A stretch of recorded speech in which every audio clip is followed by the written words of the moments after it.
Alors, en mathématiques, grandeur et mesure, nous allons voir la mesure des longueurs. Premièrement, qu'est-ce que justement la mesure d'une longueur? Ensuite, on verra quels outils permettent de mesurer les longueurs. En troisième partie, des unités de mesure des longueurs. En quatrième partie, des conversions, comment convertir des longueurs. Et enfin, une carte mentale pour résumer la leçon. Qu'est-ce que la mesure d'une longueur? Par exemple, tu as besoin des longueurs pour mesurer un terrain de foot, la largeur d'une porte, ou l'altitude d'une montagne, ou bien la hauteur d'une porte, pour savoir si tu vas pouvoir passer dessous par exemple. Et bien tout ça, ce sont des mesures de longueur. Et pour mesurer des longueurs, on utilise souvent une unité qui s'appelle le mètre, que tu dois certainement bien connaître, et qu'on note par son abréviation petit m. Quels outils pour mesurer des longueurs? Eh bien en classe, tu en as un, ça s'appelle le double décimètre. En général, il va entre 20 et 30 cm. Il y en a un autre, souvent utilisé par la couturière. Ta maman en a peut-être un. C'est un mètre ruban. C'est grand, entre 1,50 m et 2 m, donc ça a la particularité d'être assez mou pour s'adapter aux formes de tissu ou de pull. Enfin, il y a un mètre pliant, en général en bois, qui se plie pour mettre dans la trousse ou dans la caisse à outils des bricoleurs.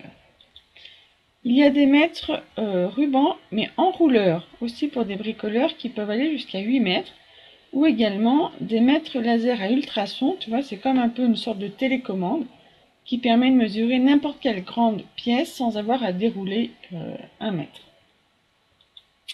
Quelles sont les unités de mesure? Alors, l'unité principale, je te l'ai dit et tu la connais, c'est le mètre. Donc, c'est écrit et noté petit m. Qu'est-ce qui va être plus petit que le mètre? Il y a les décimètres, notés dm, les centimètres, notés cm, et les millimètres, notés mm. Tu fais attention, à millimètre, il y a bien 2 L. Donc, ce sont les unités plus petites que le mètre, on les appelle aussi les sous-multiples du mètre. Et puis les unités plus grandes que le mètre, il y a le décamètre, noté DAM, l'hectomètre, noté HM, et l'unité que tu connais bien, le kilomètre, noté KM, que tu vois souvent inscrit sur les panneaux quand tu prends la route ou tu vois sur l'autoroute. Il n'y a pas d'unité, mais à côté de Bordeaux et à côté de 332 surtout, il n'y a rien d'écrit, mais ça sous-entend kilomètre. Comment convertir des mesures de longueur? Par exemple, j'ai 835 mètres, j'aimerais bien savoir ce que ça va me faire en centimètres. Alors une petite parenthèse, quand on parle d'unité, c'est un mot que tu connais bien parce que regarde en orange sur la gauche, je t'ai écrit, tu le connais par rapport au tableau de numération. La colonne C, ce sont les centaines, là il y a un 8. D, les dizaines, c'est le 3. Et U, ou unité, c'est le 5. Et quand on est en mesure, on parle souvent d'unité. Mais ce n'est pas l'unité en numération, ça va être l'unité, entre parenthèses, je te l'ai mis, de mesure. Mais on oublie de le dire. Mais quand on parle d'unité dans des mesures, c'est par rapport à l'unité de mesure. C'est-à-dire là, à côté de 835, tu as un petit m, donc ce sera des mètres. Et moi, je vais le convertir en unité de mesure, cm, c'est-à-dire des centimètres.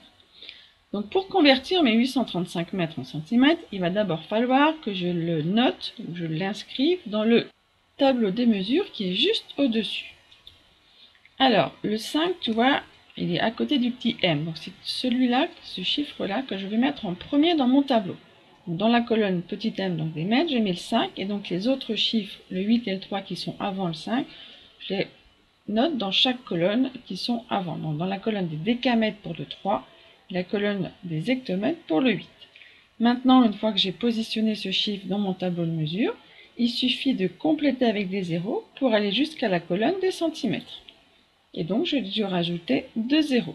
Donc, je peux écrire l'égalité suivante, que 835 mètres, c'est égal à 83 500 cm. Je n'ai pas oublié de refaire correctement mes paquets de 3 chiffres pour écrire ce nombre correctement. Alors, une carte mentale. Les mesures des longueurs. Je n'oublie pas, c'est utilisé pour mesurer la longueur, la largeur, la hauteur d'un objet. Pour cela, il faut bien connaître les unités de mesure et le tableau de conversion qui est celui-là. Donc il faut bien connaître les abréviations km, hm, DAM, M, DM, CM, MM, mais également leur nom complet, kilomètre, hectomètre, etc. Il faut bien savoir écrire les deux. Et enfin, tu te souviens que les règles de conversion qu'on vient de voir sont également les mêmes que tu vas utiliser pour les contenants, c'est-à-dire les litres, et les masses, c'est-à-dire l'unité gramme. Par exemple, 835 mètres, c'est égal à 83 500 cm.